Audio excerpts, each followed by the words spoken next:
Nós estamos, nesse momento, julgando, dizia o professor Vidal, a temática, e todos sabem, da regulação, entre aspas, da internet. Por que isto?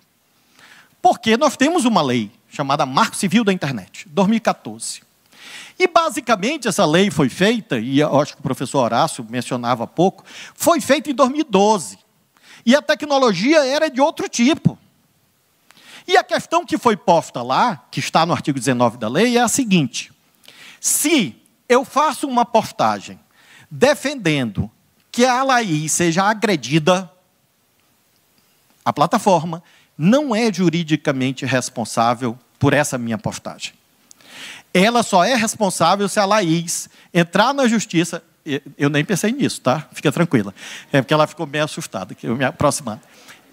A plataforma só é juridicamente responsável se a Laís entrar na justiça, o juiz der uma liminar, o juiz mandar tirar essa minha postagem e a plataforma não tirar. Aí, a Laís pode pedir uma providência, inclusive indenizatória, da plataforma. Artigo 19 da lei. A questão é que, de 2012 para cá, a tecnologia se intensificou. Existia um troço no passado, alguns vão lembrar, chamado Orkut. O Chico riu, porque ele é antes do Orkut, ele é do tempo do telegrama. Então, existia Orkut, pessoal. Não existia essa instantaneidade que hoje, inclusive, escraviza o tal do jornalismo profissional. O volume de notícias e de postagens é avassalador. E mais, o mais importante, do ponto de vista jurídico, as plataformas deixaram de ser espaços, ambientes neutros no que se refere à circulação da informação.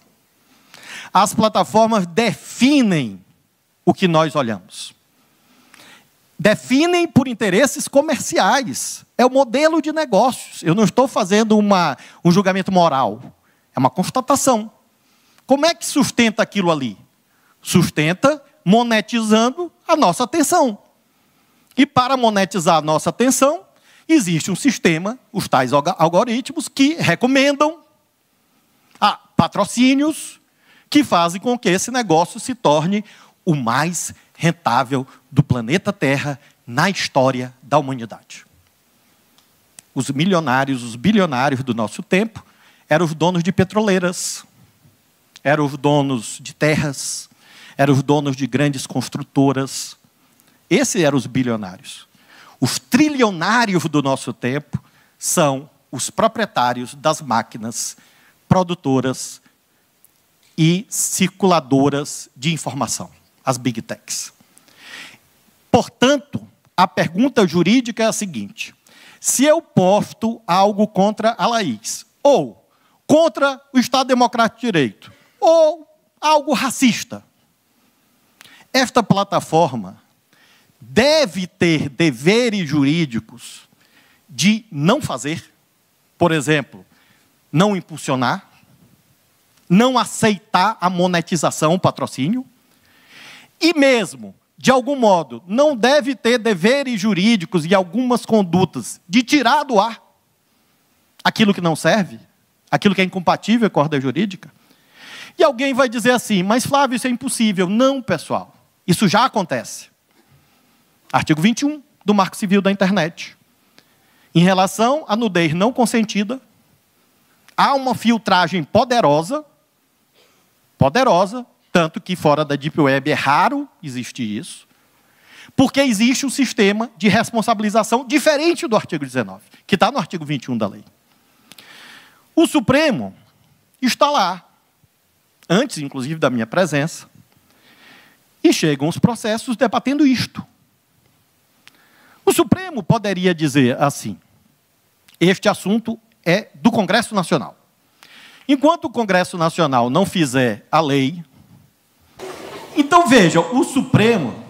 Só que não, professor.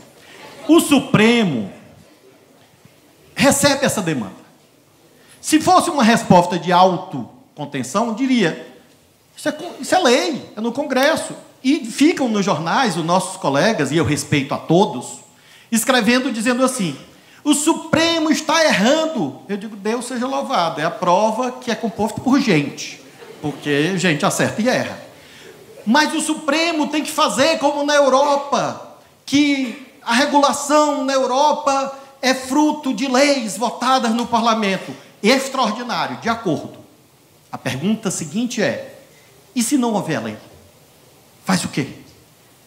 Obriga o parlamento a legislar? Ou, de algum modo, você enfrenta o problema? O Supremo, até aqui, foi chamado a julgar e está julgando. Já há 3 votos, do ministro Toffoli, ministro Fux e ministro Luiz Roberto Barroso, no sentido de haver algum tipo de responsabilização mais larga das plataformas. Principalmente nesses casos de apologia à violência contra a mulher, de racismo, de apologia a terrorismo, de introduzir pelo menos um mecanismo em que a plataforma não precise de ordem judicial. Porque se a plataforma só é responsável depois da ordem judicial, significa dizer que ela tem, até a ordem judicial, um regime de irresponsabilidade. Ela pode fazer qualquer coisa. Mas essa plataforma, que não consegue moderar a ideia de que a Laís deve ser assassinada, consegue moderar que a Laís gosta de comer feijoada. E a cada sábado e domingo ela vai receber o quê? Uma propaganda de feijoada. E se eu pesquisar um sapato, eu vou receber propaganda de sapato e de viagem. Ou seja, o algoritmo é inteligente para impulsionar o que você quer, mas ele é burro para tirar aquilo que ofende a ordem jurídica. Nós precisamos, como sociedade, enfrentar o tecnodeterminismo. É a questão mais importante do nosso tempo. Ética, política, econômica e jurídica. Por que ela é mais importante do nosso tempo? Eu, quando peticionei a primeira vez, no século pretérito, o escritório de advocacia no qual eu trabalhava tinha um negócio chamado máquina de datilografia. Manual. Lembro da emoção quando chegou uma elétrica.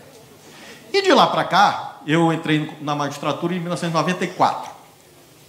Impressora 9 agulhas, formulário contínuo, computador com aquela telinha, as letrinhas verdes, revolução tecnológica. De lá para cá, a tecnologia foi fundamental para que o judiciário brasileiro funcione. Tecnologia e estagiário. Sem eles não existia judiciário. Não existiria. A teria perecido. Mas, tanto um como o outro, auxiliares do julgador.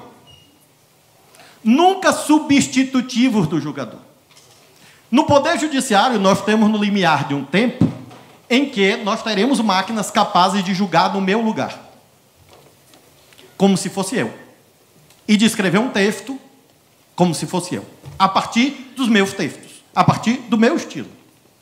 Eu tenho uma luta pedagógica com um menino dos filhos que eu tenho, um menino de 13, que toda vez que eu venho dar uma palestra, ele insiste em fazer o esquema no ChatGPT e me dá. Eu digo, eu não aceito, é uma reação, é uma rejeição principiológica. Eu não aceito nem ler. Ele diz, papai, tá bom. Aí eu, claro, me perdoe, não é vaidade, é a educação do menino. Eu digo, eu tenho certeza que o meu está melhor. Mas é claro que eu não olho do ChatGPT. A questão é que o tecnodeterminismo vai entrando nas porosidades da nossa vida. Nas relações pessoais, amorosas, profissionais. E tudo isso vai se dar sem regulação. Então, para colocar um remédio no mercado, a Anvisa tem que aprovar. Alguém, para colocar um avião para voar, a ANAC tem que autorizar. Alguém, para colocar um táxi, a prefeitura tem que autorizar. Mas alguém, para abrir uma plataforma e colocar notícias nas casas de todo mundo, de manhã, tarde, de noite, não tem regulação, não tem responsabilização, em nome do quê?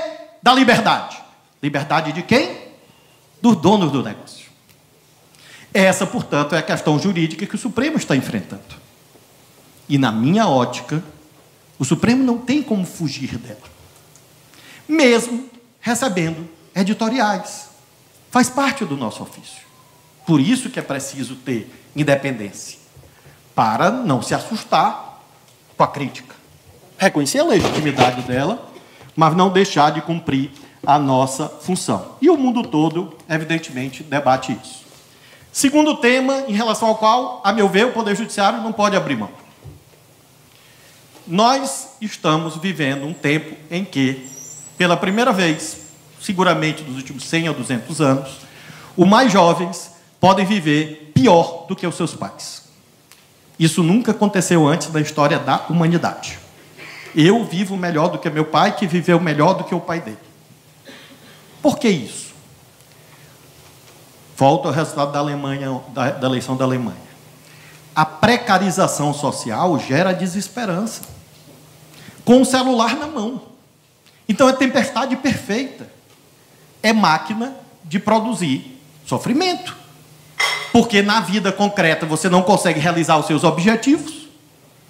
E ao mesmo tempo você vê no celular, supostamente, todas as outras pessoas realizando os seus objetivos. Vai todo mundo tomar remédio. Por isso que a indústria farmacêutica, abaixo da tecnológica, é a que mais progride. Então, amigos e amigas, se nós estamos vivendo a dificuldade no mundo do trabalho, esse é um tema jurídico. O que ocorre hoje no mundo do trabalho? Não vou falar de concurso público, que diminuiu bastante, na nossa área jurídica, inclusive. Quando eu fiz concurso, em 1990, 93, 94, era o paraíso do concurseiro, era um por semana. Hoje, evidentemente, há limites à expansão da máquina do Estado. Mas no mercado privado, nós estamos vivendo a era da desregulamentação. Ou seja, as pessoas trabalham sem direitos. Qual a consequência disso? Em primeiro lugar, claro, as pessoas que estão ingressando no mundo do trabalho não conseguem, por exemplo, tirar férias. E as mulheres não conseguem ter licença gestante. E qual é o efeito sistêmico na sociedade? Daqui a pouco ninguém se aposenta. Porque nós, a senhora está fora, eu e o professor Vidal, que já estamos próximos da idade de se aposentar, precisamos de que jovens ingressem no mercado de trabalho para pagar a nossa aposentadoria. Sistema de repartição. Se as pessoas não ingressam no mercado de trabalho, ou ao ingressar não têm direitos e não têm previdência, quem pagará a aposentadoria dos idosos, que são cada vez mais? Porque ninguém hoje pensa em morrer antes dos 80, Deus seja louvado. Então vai todo mundo para o SUS, para o plano de saúde e para a previdência. E quem paga? O Supremo pode deixar de se debruçar sobre isso? Dizer, não, isso é com a política, é com a economia, mas não é um tema constitucional? Não está no artigo 7º da Constituição? E eu tenho votado seguidamente no sentido de que o Supremo defenda o constitucionalismo social. Direitos não são estorvo. Direitos são sinais de desenvolvimento. Direitos não são obstáculos ao progresso material. Direitos são sinais de progresso material. São pré-condições para o verdadeiro progresso material. E nós estamos, portanto, com esse tema no Supremo Tribunal Federal. Gente, eu julgo isso todo dia. Todo dia, de algum modo, chega no Supremo alguém que está trabalhando como pessoa jurídica, alguém que está trabalhando como autônomo, alguém que foi plataformizado. E o debate é, mas em que regime constitucional ele está? Acho que esse é um tema que o Supremo não pode agir com autocontenção. É um dever julgar. E, finalmente, aquilo que se refere a políticas públicas. E isso é realmente o mais difícil. Mas não é só aqui no Brasil. Mencionei há pouco a Suprema Corte dos Estados Unidos, na década de 50, 1854, depois, numa decisão de 1896, meio que legitimou o racismo contra os negros. Em 1954, um ex-governador da Califórnia, governador pelo Partido Republicano, Warren, foi indicado Justice da Suprema Corte. E ele pauta o debate sobre, a partir de um caso, evidentemente, em 1954, sobre a doutrina dos separados porém iguais. dizia assim: pode existir escola para branco, pode existir escola para negro, não é racismo, desde que as escolas sejam iguais. Entenderam? Separados, porém iguais. E a Suprema Corte disse o óbvio. Disse, não, isto aqui, obviamente, até do ponto de vista psicológico, mas não só, do ponto de vista material, significa a negação de direitos das crianças negras, dos jovens negros. 1954, do ponto de vista histórico, outro dia.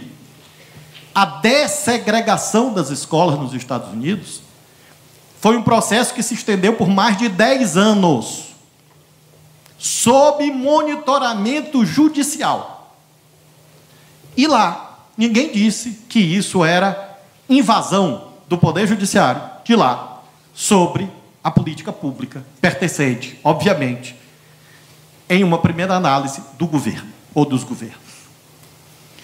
No caso brasileiro, bom, eu não vou mencionar aqui outras decisões na Índia, na África do Sul, na Colômbia, e mesmo nos Estados Unidos.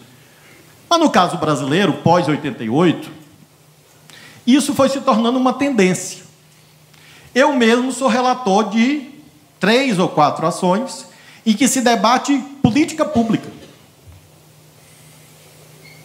Não a adjudicação tradicional do direito individual, mas o conteúdo e a compatibilidade de uma política pública com a Constituição. Cito o exemplo mais fácil. Preço dos cemitérios em São Paulo. Eu sou o relator. A política pública. O prefeito propôs, a Câmara aprovou, ela foi implementada. Até aí tudo bem. A pergunta que me foi feita ao Supremo, é: esta política pública, tal como implementada, é compatível com a Constituição? Sim ou não? Então, esse é um exemplo de um processo estrutural, em que se discute a estrutura burocrática da prefeitura para regular e fiscalizar esse serviço que é demandado a cada segundo pela população desta cidade. Eu li, mas li com muita atenção, colegas do direito, dizendo que eu estava com algum problema muito grave, porque eu estava querendo decidir até temas atinentes aos cemitérios de São Paulo. Eu, numa decisão, escrevi lá, e agora repito: se o Supremo Tribunal Federal do país não servir para, de algum modo, cuidar dos direitos das famílias que acabam de perder um pai, um filho, um irmão, esse tribunal não serve para nada. Porque não pode existir algo mais essencial do que a vida e a morte. Estou lá julgando, tentando, mais ou menos, construir, de modo dialógico, com a Prefeitura, com a Câmara, o Tribunal de Contas, com os interessados, uma política pública que atenda à opção política administrativa legítima dos órgãos de poder da cidade de São Paulo, mas que, ao mesmo tempo, assegure práticas em que as famílias não tenham direitos negados. Esse é um processo estrutural. O segundo, queimada da Amazônia, queimada do Pantanal. Incêndios em São Paulo, eu sou relator também sobre incêndio em São Paulo. Ano passado, nós tivemos incêndios florestais. Uma resposta jurisdicional clássica diria: este não é um tema do Supremo, esse é um tema do Poder Executivo, é um tema do Poder Legislativo.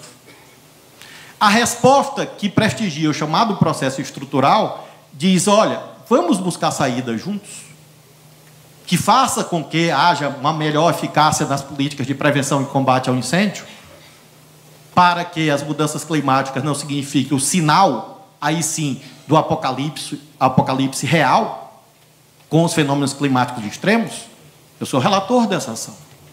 Ano passado, eu disse assim: governo federal, vocês estão com dificuldade de contratar bombeiros?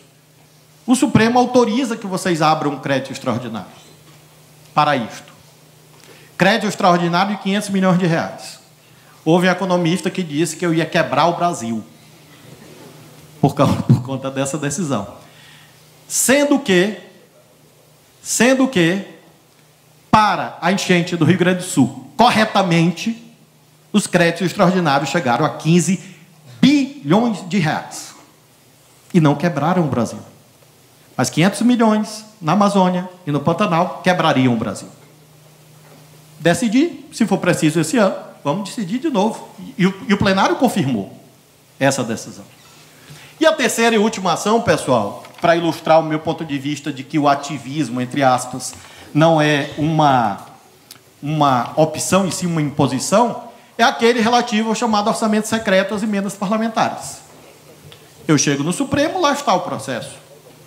As emendas parlamentares, eu fui deputado, fui senador. As emendas parlamentares existem, claro, mas nunca antes nessa dimensão. E a estrutura regulatória não acompanhou a elevação do montante. Por exemplo, se criou algo chamado emenda PIX. A emenda PIX permite que um deputado ou um senador imponha ao governo transferir 10 milhões para o município Y, sem que ninguém diga para onde esse dinheiro vai. Se vai para a educação, se vai para a saúde, se vai para construir uma creche, se vai para comprar um equipamento. Eu acho que isso é incompatível com a Constituição. Tanto de adversário e de inimigo que eu já ganhei. Porque eu disse, minha gente, vocês que escreveram na Constituição, não fui eu, não. Transparência e rastreabilidade.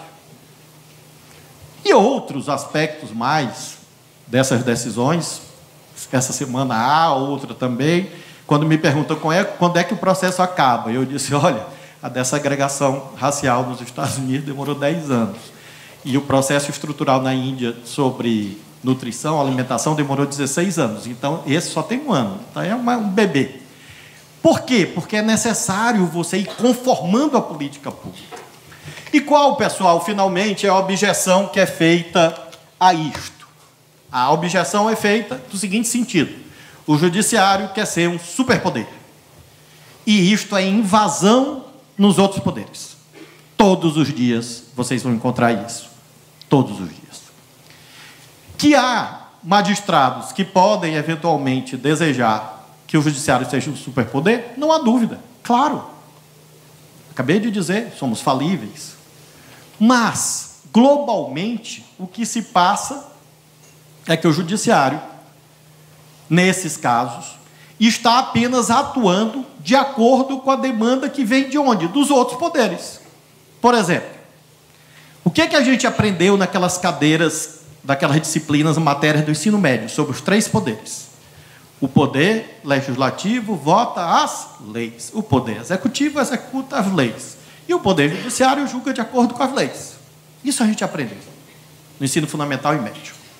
No meio do caminho, o Congresso Nacional legitimamente muda a Constituição e diz assim, além de elaborar o orçamento, que é uma lei, nós vamos executar o orçamento. Se alguém violou a separação de poderes, é quem votou isso. Correto? E aí uma grande parte da execução orçamentária, que é uma lei, migra do poder executivo, cujo nome é eloquente, e vai para o poder legislativo. O judiciário é chamado a dizer, não precisa de marco regulatório? Para esta novidade, o judiciário, em 2022, eu não era ministro, eu era senador, era ex-governador, disse assim, precisa de marco regulatório. Isto é invasão? O judiciário está invadindo a esfera dos outros poderes? O judiciário não tem legitimidade para isso? A minha hipótese que eu trago para vocês nessa noite é que o judiciário não só pode, como deve, decidir essas questões. Concluo dizendo a vocês 2 palavras. A primeira, esta é uma marca do nosso tempo que veio para ficar. Essa ideia de autoprotagonismo, que não pode significar protagonismo total, mas esse autoprotagonismo do Poder Judiciário no Brasil é algo que veio para ficar, a minha ótica. Principalmente porque nós estamos vendo as dificuldades próprias do mundo da política. Se a política não consegue resolver os problemas, isto vai para algum lugar no mundo. E isto também se refere ao Brasil. O Supremo, portanto, a meu ver, independentemente da coragem ou da opção teórica de cada julgador, está, entre aspas, condenado, entre aspas, a arbitrar temas políticos, econômicos e sociais, o que significa dizer que nós vamos continuar apanhando muito. E, por favor, nos defendam, porque amanhã pode ser vocês. Daqui a algumas décadas, com certeza, serão vocês. E esta é a última palavra, principalmente para quem entrou no curso agora.